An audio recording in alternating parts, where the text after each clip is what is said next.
Assalamualaikum warahmatullahi wabarakatuh.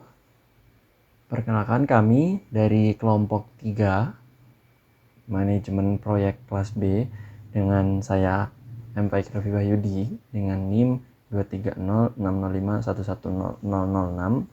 Di sini kami akan menyampaikan hasil review jurnal yang kami lakukan terhadap jurnal dengan judul Leveraging Generative AI for Project Management, The Role of Mindfulness and Job Crafting, yang ditulis oleh Kiao Li, Fang Zhang, Laurie Hughes, dan Mark A. Griffin di tahun 2026 yang diterbitkan di International Journal of Project Management.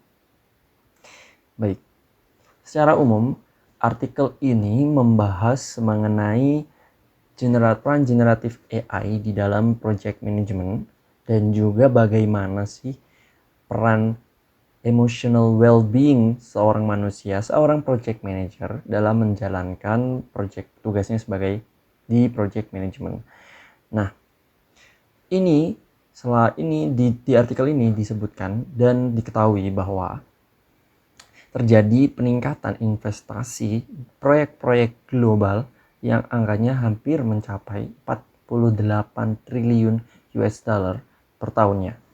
Nah, ini menjadi indikator akan meningkatnya kebutuhan terhadap project manager yang akan lebih banyak. Dan project manager ini akan melakukan tugas-tugas seperti penjadwalan, pelaporan, dan juga penilaian resiko. Namun, menurut analisis yang dilakukan oleh penelitian ini, di tahun 2030 akan terjadi pemangkasan atau pengambil alihan tugas-tugas manajemen proyek oleh AI sebanyak 80%. Jadi 80% tugas-tugas project manager ini akan digantikan oleh AI di 2030 sesuai hasil analisis dan prediksi yang dilakukan pada penelitian ini. Nah, dari sini muncul suatu permasalahan, muncul suatu topik, yaitu apakah cukup menggunakan AI saja sebagai tools? Dan ini memunculkan sebuah analisis yang perlu dilakukan pada penelitian ini yang akan dibahas di bab selanjutnya, bahwasanya adopsi generatif AI ini yang tidak hanya cukup di level kemampuan teknis saja agar efektif, namun juga diperlukan mindfulness atau kesadaran penuh untuk dapat memaksimalkan dan mengefektifkan penggunaan generatif AI ini. Nah, di penelitian ini, di artikel ini kemudian akan dicari bagaimana sih mindfulness itu atau kesadaran penuh ini dapat mendukung para manajer proyek dalam memanfaatkan teknologi Gen AI untuk menginovasi praktik-praktik kerja mereka. Nah, ini akan dibahas di penelitian ini dan akan juga diterangkan oleh rekan saya selanjutnya. Assalamualaikum warahmatullahi wabarakatuh. Nama saya Dewangga Egy Putra Setiawan dengan NIM 230605110023. Pada bagian ini saya akan menjelaskan mengenai mekanisme perantara dalam penelitian ini, yaitu job crafting. Pertama, kita perlu memahami terlebih dahulu apa yang dimaksud dengan job crafting. Job crafting adalah upaya proaktif dari karyawan untuk menyesuaikan atau mendesain ulang pekerjaannya agar lebih sesuai dengan kemampuan, minat, dan cara kerja mereka. Berbeda dengan perubahan pekerjaan yang biasanya datang dari atasan atau organisasi. Job crafting bersifat bottom up, artinya perubahan tersebut datang dari inisiatif individu itu sendiri. Dalam konteks manajemen proyek, seorang manajer proyek dapat melakukan job crafting dengan mencoba cara kerja yang lebih efektif. Misalnya dengan memanfaatkan teknologi baru seperti generative AI untuk membantu tugas-tugas seperti analisis data, perencanaan proyek, ataupun pembuatan laporan. Yang selanjutnya yaitu penelitian ini berfokus pada jenis job crafting yang disebut Approach job crafting. Approach job crafting adalah upaya karyawan untuk meningkatkan kualitas pekerjaannya. Misalnya dengan mencari peluang belajar hal baru, menambah sumber daya kerja, serta mengambil tantangan pekerjaan yang lebih tinggi. Jika kita melihat figur 1 pada model penelitian, approach job crafting berada di bagian tengah model dan berperan sebagai mediator atau penghubung. Artinya manajer proyek yang memiliki tingkat mindfulness tinggi akan lebih sadar terhadap cara kerja mereka. Kesadaran ini membuat mereka mampu melihat proses kerja yang kurang efisien. Kemudian mereka melakukan job crafting, salah satunya dengan memanfaatkan generative AI. Sehingga penggunaan AI dalam pekerjaan mereka menjadi lebih sering dan juga lebih efektif. Demikian penjelasan dari saya mengenai peran job crafting dalam penggunaan generative AI pada manajemen proyek. Assalamualaikum warahmatullahi wabarakatuh. Assalamualaikum warahmatullahi wabarakatuh. Perkenalkan nama saya Ahmad Mikael Musarin dengan NIM 230605110047. Di sini saya akan menjelaskan bagian metode penelitian. Langsung saja ke subbagiannya, yakni desain dan pendekatan. Berikut ini adalah metode penelitian yang digunakan. Pertama, desain penelitian. Di sini menggunakan metode kuantitatif dengan metode survei to wave team like. Jadi yakni metode survei yang dimana menjadikan survei itu menjadi 2 gelombang dengan jeda 2 minggu. Contoh misal survei pertama dilakukan pada minggu pertama, kemudian minggu kedua itu jeda, minggu ketiga juga jeda, minggu keempat dilakukan survei kedua. Kemudian apa tujuan desain survei seperti ini? Nah, yakni digunakan untuk memisahkan variabel secara waktu. Nah, ini digunakan untuk meminimalisir common method bias, yakni bias yang terjadi jika responden menjawab semua pertanyaan baik soal psikologis maupun penggunaan AI itu di waktu yang bersamaan. Kemudian ada pendekatan filosofis. Pendekatan filosofis positivis berfokus pada pengujian hipotesis dari teori menggunakan model berbasis covariance. Nah, kemudian yang kedua, metode penelitian partisipan dan pengukuran. Dalam penelitian ini terdapat beberapa partisipan dan komponen pengukuran sebagai berikut. Nah, partisipan terdapat 441 manajer proyek atau program yang bekerja penuh waktu.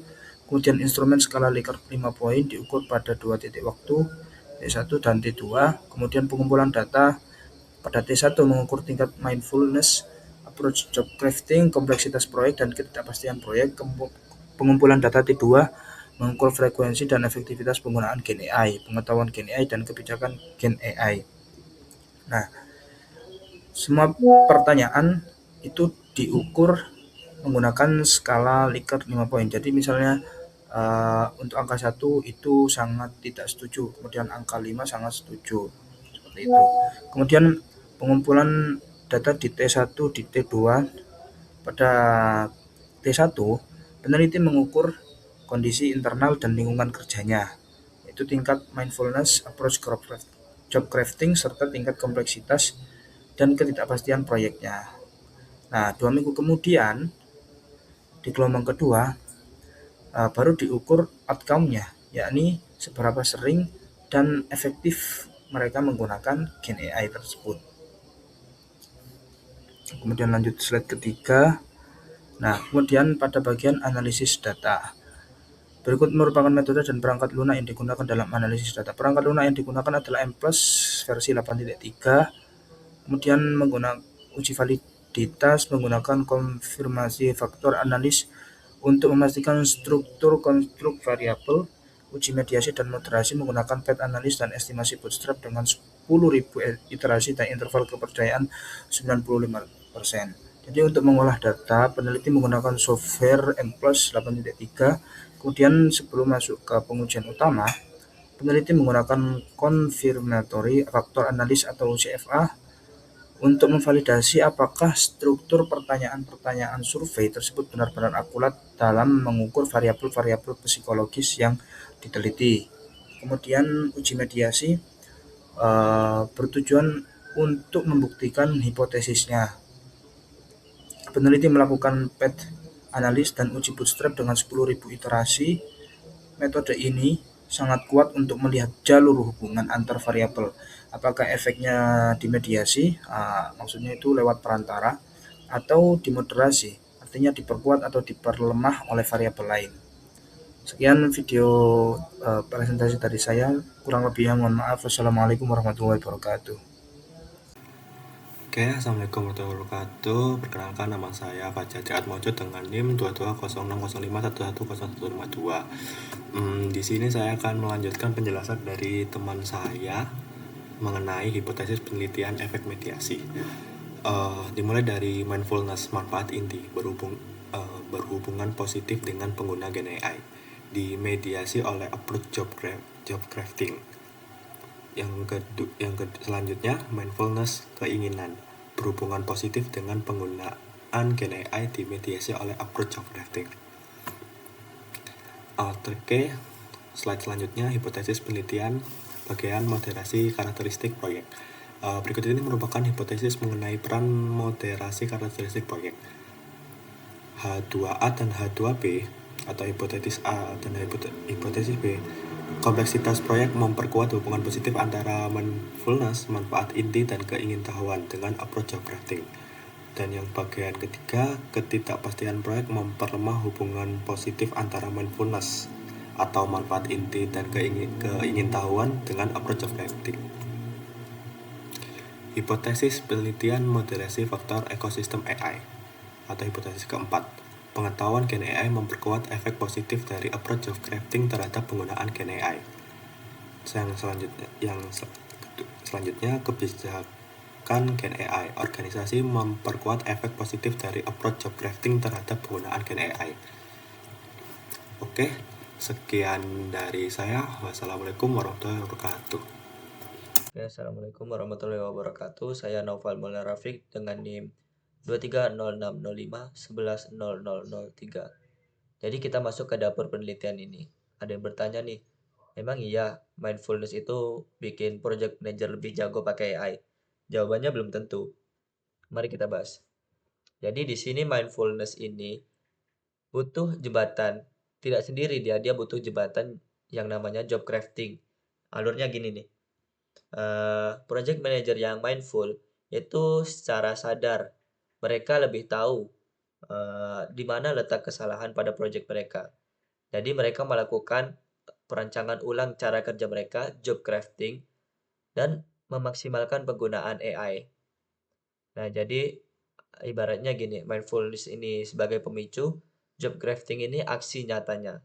Oke, kita next. Kita next. Selanjutnya, faktor pengaruh 1, project complexity. Emang iya, itu semua tadi berlaku untuk segala hal. Ternyata tidak jawabannya. Jadi bisa kita lihat di sini data menunjukkan bahwa garis putus-putus itu high project kompleksitas. Jadi mindfulness ini lebih krusial untuk project yang memiliki tingkat kesulitan lebih tinggi. Kenapa? Karena itu memicu project manager tadi untuk memaksimalkan penggunaan AI dalam menyederhanakan masalah di projectnya tadi. Jadi kalau ada problem yang lebih rumit, project manager ini tidak panik, mereka justru lebih santai dalam menyelesaikan problem itu tadi. Oke, kita next ke faktor pengaruh 2, Gen AI knowledge. Nah, apakah kombinasi tadi akan berhasil jika mindfulness dan job crafting saja yang bekerja? Ternyata tidak. Kita butuh satu roda lagi, yaitu Gen AI knowledge, pengetahuan Gen AI. Di sini data menunjukkan bahwa mindset aja itu kurang. Jadi kita ibarat gini, kita udah punya mindset, kita udah punya job crafting, tapi kita nggak tahu apa itu AI. Kita nggak tahu dasar AI. kita nggak tahu apa sih AI itu, kita nggak tahu, kita nggak kenal lah ibaratnya. Nah, jadi project manager itu selain mempunyai dua hal tadi juga harus punya pengetahuan klinis lah tentang AI. Dasarnya aja nggak apa-apa.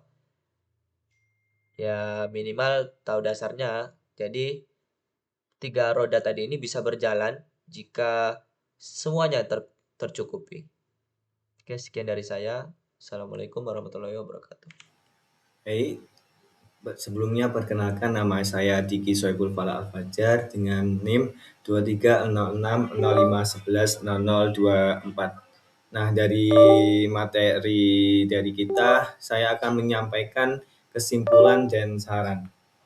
Nah, yang pertama saya jelaskan kesimpulannya.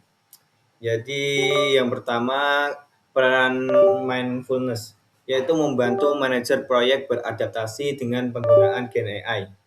Jadi kita dapat mengetahui bahwa mindfulness sangat bermanfaat bagi manajer proyek, terutama dalam cara mereka mengadopsi Gen AI. Dan selanjutnya yaitu pengaruh job crafting, yaitu bertindak sebagai jembatan penting antara mindfulness dan penggunaan Gen AI. Saat ini secara penuh mendukung bahwa job crafting atau penyusunan pekerjaan memiliki peran sebagai mediator antara tingkat mindfulness seseorang dengan penggunaan Gen AI. Dan untuk dampak positifnya yaitu manajer yang mindful cenderung lebih terbuka, penuh perhatian, dan kreatif dalam menata lingkungan kerjanya. Sederhananya, manajer proyek yang memiliki tingkat mindfulness tinggi biasanya lebih terbuka, lebih fokus, dan sangat kreatif dalam merancang lingkungan kerja mereka. Dan untuk hasil akhirnya mendorong eksplorasi alur kerja sehingga frekuensi dan efektivitas penggunaan Gen AI meningkat. Hal ini pada akhirnya memotivasi mereka untuk mencari cara agar Gen AI bisa mengoptimalkan alur kerja yang terbukti meningkatkan seberapa sering dan seberapa efektif Gen AI tersebut digunakan. Selain itu, kompleksitas proyek dan pemahaman tentang Gen AI juga terbukti ikut memengaruhi proses ini. Nah, untuk selanjutnya yaitu saran praktis. Untuk mengoptimalkan adopsi Gen AI dalam manajemen proyek, organisasi perlu memfasilitasi lingkungan kerja yang proaktif. Berikut adalah beberapa langkah strategis yang dapat diterapkan, yaitu yang pertama program pelatihan. Terapkan program pembangunan mindfulness dan rasa ingin tahu di perusahaan. Berdasarkan temuan tersebut, organisasi perlu mempertimbangkan pelaksanaan program pelatihan yang membangun mindfulness dan rasa ingin tahu untuk memupuk perilaku yang proaktif. Contoh konkretnya yaitu pelatihan kepemimpinan mindfulness. Dan untuk yang kedua yaitu strategi job crafting. Dukung karyawan dengan lokakarya refleksi dan sesi umpan balik berkarya. Penting bagi perusahaan untuk menyesuaikan strategi job crafting guna meningkatkan inovasi. Praktiknya bisa berupa mengadakan lokakarya refleksi, latihan crafting, dan sesi umpan balik yang rutin agar manajemen proyek bisa menyesuaikan tugas dengan kemampuan mereka. Dan yang selanjutnya yaitu yang ketiga fasilitas dan kebijakan. Sediakan panduan, pelatihan, dan kerangka kebijakan Gen AI yang jelas. Organisasi sangat perlu menyediakan panduan, pelatihan, serta kerangka kebijakan yang jelas untuk mendukung integrasi Gen AI. Praktik-praktik ini tidak hanya menciptakan lingkungan yang inovatif, tapi juga membangun kemampuan manajer proyek untuk menggunakan alat Gen AI secara efektif. Mungkin cukup sekian dari kita, kurang lebihnya mohon maaf sebanyak-banyaknya. Wassalamualaikum warahmatullahi wabarakatuh.